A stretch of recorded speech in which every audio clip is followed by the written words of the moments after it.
Et nous sommes là ensemble avec le frère Placide pour parler de l'actualité, des situations qui se passent aujourd'hui, des guerres entre Iran et Israël. Et beaucoup de nos frères et sœurs sont en panique, raison par laquelle j'ai invité le prophète Placide. Ouais, shalom, par la grâce de notre Elohim, tout va bien.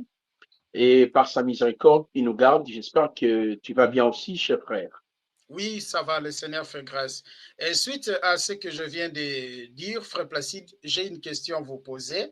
Est-ce que Israël gagnera-t-il le combat face à Iran selon les prophéties bibliques?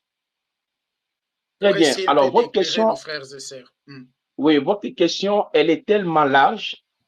J'aimerais vous dire, à la lumière de la prophétie biblique, Oui, il y a une différence entre le signe précurseur de l'apparition de Yoshua et le signe précurseur de la fin du monde.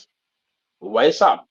oui, Alors, il faudrait aussi euh, vous notiez, en réalité, dans la prophétie biblique, il y a trois acteurs principaux.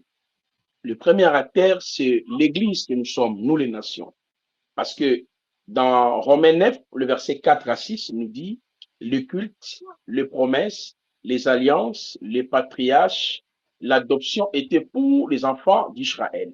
hum, Et lorsque vous lisez même euh, Éphésiens chapitre 2, le verset 10 jusqu'au verset, n'est-ce pas, 19e, on nous explique que c'est par l'œuvre achevée, par l'œuvre de la croix, nous avons été greffés, insérés dans le plan du salut des nations.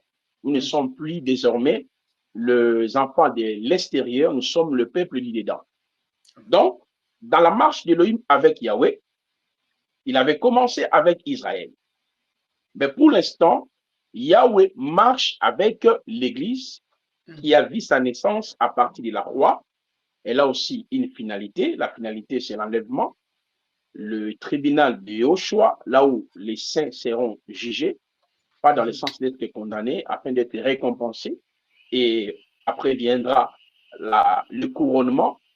Et après le couronnement, le festin des noces de l'agneau, Hum. les règnes millénium. Nous régnerons sur la terre pendant 1000 ans.